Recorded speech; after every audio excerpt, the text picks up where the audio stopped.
ನನಿ ತನಿ ನನಿ ತಂದಾನೇ ನನಿ ತಾನ.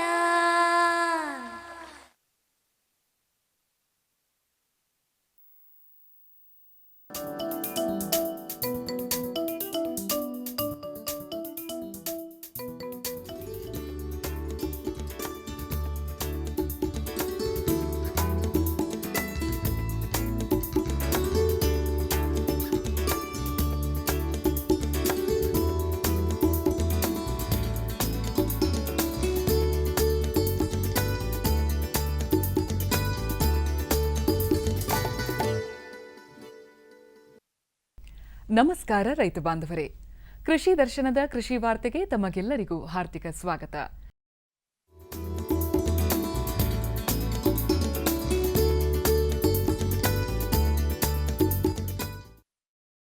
ಎರಡು 2016-17ನೇ ಹಿಂಗಾರು ಹಂಗಾಮಿನಲ್ಲಿ ಕರ್ನಾಟಕ ರೈತ ಸುರಕ್ಷಾ ಪ್ರಧಾನಮಂತ್ರಿ ಫಸಲ್ ಬಿಮಾ ಯೋಜನೆಯಡಿ ಗ್ರಾಮ ಪಂಚಾಯತ್ ಮಟ್ಟಕ್ಕೆ ಸೂರ್ಯಕಾಂತಿ ನೀರಾವರಿ, ಮುಸುಕಿನ ಜೋಳ ನೀರಾವರಿ, ಕಡಲೆ, ಮಳೆಯಾಶ್ರಿತ ಈ ಬೆಳೆಗಳಿಗೆ ವಿಮೆಗೆ ನೋಂದಾಯಿಸಲು ಅವಕಾಶವಿರುತ್ತದೆ.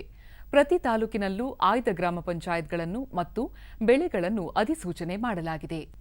ಕರ್ನಾಟಕ ರೈತ ಸುರಕ್ಷಾ ಪ್ರಧಾನಮಂತ್ರಿ ಫಸಲ್ ಬಿಮಾ ಯೋಜನೆಯಡಿ ಹೋಬಳಿ ಮಟ್ಟಕ್ಕೆ ಜೋಳ ಮಳೆಯಾಶ್ರಿತ, ಜೋಳ ನೀರಾವರಿ, ಸೂರ್ಯಕಾಂತಿ ಮಳೆಯಾಶ್ರಿತ, ಸೂರ್ಯಕಾಂತಿ ನೀರಾವರಿ, ಮುಸುಕಿನ ಜೋಳ ಮಳೆಯಾಶ್ರಿತ, ಮುಸುಕಿನ ಜೋಳ ನೀರಾವರಿ, ರಾಗಿ ಮಳೆಯಾಶ್ರಿತ, ರಾಗಿ ನೀರಾವರಿ, ಹುರುಳಿ ಮಳೆಯಾಶ್ರಿತ, ಕಡಲೆ ಮಳೆಯಾಶ್ರಿತ, ಗೋಧಿ ಮಳೆಯಾಶ್ರಿತ ಈ ಬೆಳೆಗಳಿಗೆ ವಿಮೆ ನೋಂದಾಯಿಸಲು ಅವಕಾಶವಿರುತ್ತದೆ. ಪ್ರತಿ ಹೋಬಳಿಗೆ ಪ್ರತ್ಯೇಕವಾಗಿ ಈ ಬೆಳೆಗಳಲ್ಲಿ ಅಧಿಸೂಚನೆ ಮಾಡಲಾಗಿರುತ್ತದೆ.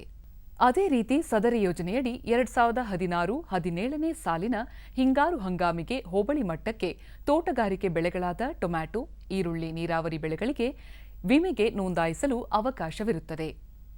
ಬೆಳೆ ಸಾಲ ಪಡೆದ ರೈತರಿಗೆ ಬೆಳೆ ವಿಮೆ ಮಾಡಿಸುವುದು ಕಡ್ಡಾಯವಾಗಿರುತ್ತದೆ. ಬೆಳೆ ಸಾಲ ಪಡೆಯದ ರೈತರಿಗೆ ಐಚ್ಛಿಕವಾಗಿರುತ್ತದೆ. ಬೆಳೆ ಸಾಲ ಪಡೆದ ಮತ್ತು ಬೆಳೆ ಸಾಲ ಪಡೆಯದ ರೈತರು ಹಿಂಗಾರು ಹಂಗಾಮಿಗೆ ನೋಂದಣಿ ಮಾಡಿಕೊಳ್ಳಲು ಕೊನೆಯ ದಿನಾಂಕ 31/12/2016. ಈ ಬಗ್ಗೆ ಹೆಚ್ಚಿನ ಮಾಹಿತಿಗೆ ತಮ್ಮ ಸಮೀಪದ ರೈತ ಸಂಪರ್ಕ ಕೇಂದ್ರವನ್ನು ಸಂಪರ್ಕಿಸಬಹುದು.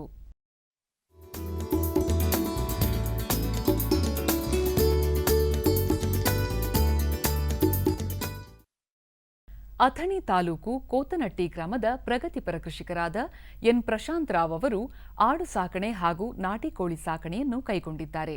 10 ಲಕ್ಷ ಲೀಟರ್ ಸಾಮರ್ಥ್ಯದ ಕೃಷಿ ಹೊಂಡವನ್ನು ನಿರ್ಮಿಸಿಕೊಂಡಿರುವ ಅವರು ತಮ್ಮ 4 ಎಕರೆ ಪ್ರದೇಶದಲ್ಲಿ ತಮಗೆ ಬೇಕಾಗುವ ವಿವಿಧ ರೀತಿಯ ಮೇವಿನ ಬೆಳೆಗಳನ್ನು ಬೆಳೆದುಕೊಳ್ಳುತ್ತಿದ್ದಾರೆ. ಆಡು ಸಾಕಣೆ ಹಾಗೂ ನಾಟಿ ಕೋಳಿ ಸಾಕಣೆ ಎರಡೂ ಪೂರಕ ಕಸುಬಾಗಿರುವುದರಿಂದ ಆರೋಗ್ಯ ನಿರ್ವಹಣೆ ಹಾಗೂ ಸ್ವಚ್ಛತೆ ಬಗ್ಗೆ ಹೆಚ್ಚು ಗಮನ ಕೊಟ್ಟು ವೈಜ್ಞಾನಿಕ ರೀತಿಯಲ್ಲಿ ಸಾಕಣೆ ಮಾಡಿದಲ್ಲಿ ಉತ್ತಮ ಆದಾಯ ಗಳಿಸಬಹುದು ಎನ್ನುತ್ತಾರೆ ಪ್ರಶಾಂತ್ ರಾವ್ ಅವರು. ಪ್ರಾರಂಭಕ್ಕೆ ಒಂದು 30ರಿಂದ 40 ಆಡುಗಳನ್ನು ತೆಗೆದುಕೊಂಡು ಯಾವ ಗಬ್ಬದ ಆಡುಗಳನ್ನು ತೆಗೆದುಕೊಳ್ಳದೆ ನಾನೇ ಸ್ವಂತ ಮಾರ್ಕೆಟ್ ಸಂತೆಗೆ ಹೋಗಿ ಅಲ್ಲಿ ಒಳ್ಳೆಯ ಆಡುಗಳನ್ನು ಆಯ್ಕೆ ಮಾಡಿ ಅವಕ್ಕೆ 2-3 ಮರಿಯದ್ದು ಆಡುಗಳನ್ನು ತೆಗೆದುಕೊಂಡು ಅದನ್ನು ಇಲ್ಲಿ ಕೋತನಟ್ಟಿಗೆ ತಂದು ಅದನ್ನ ಸಂಗೋಪನೆ ಮಾಡೋಕೆ ಪ್ರಾರಂಭ ಮಾಡಿದ್ದೀವಿ. ಒಂದು 6 ತಿಂಗಳಲ್ಲಿ ನಮಗೆ ಅದರದ ಎಲ್ಲ ರಿಪೋರ್ಟ್ ಗೊತ್ತಾಯ್ತು. ಅದಕ್ಕೆ ಸಾಕಷ್ಟು ಆಡುಗಳಿಗೆ ಎಲ್ಲ ಊರಿಂದ ತಂದು ನಾವು ಆ ಪ್ರಯೋಗ ತಕ್ಕಂತೆ ಒಂದು ಊರಿಂದ ಆಡುಗಳು ಅವು ಏನಾಗೋದು ಇದಾಗೋದು ಪ್ರಾಬ್ಲಮ್ ಬರಾಕತ್ತಾನ. ನಮಗೆ ಒಬ್ಬ ಮಿತ್ರ ಹೇಳಿದ, ಆ ಆಡುಗಳು ಕೂಡ ಒಂದು ಜವಾರಿ ಒಂದು 4-5 ಕೋಳಿಗಳನ್ನು ಸಾಕ್ರೆ ತಂದರು. ಆ ಕೋಳಿ ಸಾಕಾಕತ್ತಾನ ಅವಕ್ಕೆಲ್ಲ ತಿರುಗಾಡಿ ಆ ಆಡುಗಳಲ್ಲಿ ಒಂದು ಏನಾಗೋ ಪ್ರಮಾಣ ಕಡಿಮೆ ಆಯ್ತು. ಇಲ್ಲಿಂದ ಒಂದು 2000 ಫೂಟ್ ಒಂದು ದೊಡ್ಡ ಹಿರಿ ಹಳ್ಳತ್ತೈತಿ. ಅಲ್ಲಿಂದ ನಾವು ಒಂದು ಪೈಪ್ಲೈನ್ಲಿ ನೀರು ಕೃಷಿ ಹೊಂಡ ತಕ್ಕೊಂಡು ಅದನ್ನು ನೀರು ಸ್ಟಾಕ್ ಮಾಡ್ಕೋತೀವಿ. 1 ಎಕರೆ ನಾವು ಕಂಪೌಂಡ್ ಕಟ್ಕೊಂಡಿವಿ ಈಗಾಗಲೇ. ಆ ಕಂಪೌಂಡದಲ್ಲಿ ಆಡುಗಳನ್ನು ಹೊರಗೆ ಬಿಡೋದು, ಒಳಗೆ ಎಲ್ಲ ವ್ಯವಸ್ಥೆ ಮಾಡೋದು ಇದು ಮಾಡಿ ಈ 4 ಎಕರೆದಲ್ಲಿ ನಾವು ಅದಕ್ಕೆ ಬೇಕಾದಂಥ ಹಸಿರು ಮೇವು ಬಹಳ ಮುಖ್ಯ. ಯಾಕಂದ್ರೆ ಈ ಆಡುಗಳು ಹೆಚ್ಚ ಹಸಿ ಮೇವು ಬೇಕಾಗ್ತದೆ ಅದಕ್ಕೆ, ಮತ್ತು ಎಲ್ಲ ಥರ ಮೇವು ಬೇಕು. ಅದಕ್ಕಾಗಿ ನಾವು ಇದು ಆನೆ ಹುಲ್ಲ, ಸರ್ಕಾರಿ ಹುಲ್ಲ, ಗಿಳಿ ಹುಲ್ಲ, ಆಮೇಲೆ ಪುಂಡಿಪಲ್ಲಿ, ಇದು ಸ್ವಲ್ಪ ಕಬ್ಬ, ಆಮೇಲೆ ಚೊಗಚಿ ಇವೆಲ್ಲ ಸಣ್ಣ ಪ್ರಮಾಣದಲ್ಲಿ ಒಂದೊಂದು ಗುಂಟೆ ಎಲ್ಲ ಹಚ್ಕೊಂಡಿವಿ ನಾವು. ಈಗ ನಮ್ಮಲ್ಲಿ 4 ತಳಿ ಆಡುಗಳು ಅದಾವೆ. ಈಗ ಆಫ್ರಿಕನ್ ಬೋರ್ ಅದ, ಅದು ಕ್ರಾಸಿಂಗ್ ಮಾಡೋಕೆ ಒಂದು ಹೊಂತನೂ ತಂದೀವಿ ನಾವು. ಆಮೇಲೆ ಜಮುನಾಪುರಿ ಅದಾವೆ ಈಗ ನಮ್ಮ ಕಡೆ. ಆಮೇಲೆ ಉಸ್ಮಾನಾಬಾದಿ ಅದಾವೆ. ಆಮೇಲೆ ಇಲ್ಲಿವು ಲೋಕಲ್ ಸ್ಥಳೀಯ ಜಾತಿ ಆಡುಗಳು ನಮ್ಮಲ್ಲಿ ಅದಾವೆ. 150 ಆಡು ಅದಾವೆ.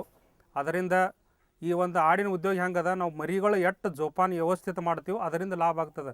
ಮರಿಗಳು ಸಾಯಿ ಪ್ರಮಾಣ ಹೆಚ್ಚು ಆತಿಲ್ಲೋ ಅದಕ್ಕೇನೂ ಲಾಭ ಇಲ್ಲ.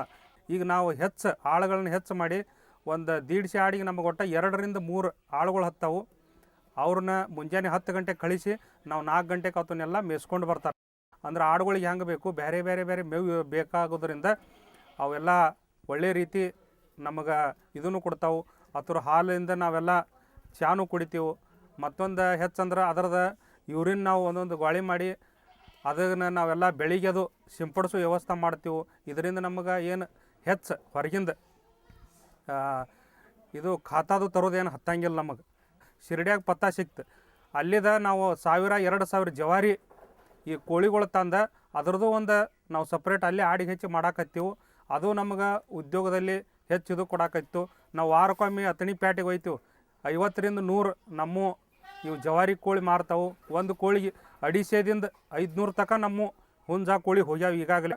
ಒಟ್ಟು ಇದು ಜವಾರಿ ಕೋಳಿ 3 ತಿಂಗಳದಾಗ ಬರ್ತೈತಿ. ಆಮೇಲೆ ಸಹ್ಯಾದ್ರಿ ಒಂದು ಐತೆ, ಅದು ಸೇಮ್ ಜವಾರಿ ಕೋಳಿ ಹಂಗೆ, ಅದು ಒಟ್ಟು 60 ದಿವಸದಾಗ ಬರ್ತೈತಿ. ರೈತ ಬಾಂಧವರೇ, ಪ್ರತಿದಿನ ಸೋಮವಾರದಿಂದ ಶುಕ್ರವಾರದವರೆಗೆ ಸಂಜೆ 5 ಗಂಟೆ 30 ನಿಮಿಷಕ್ಕೆ ಕೃಷಿ ವಾರ್ತೆ. ಇನ್ನು ಮುಂದೆ ಕೃಷಿ ದರ್ಶನ ಮುಂದುವರಿಯುವುದು.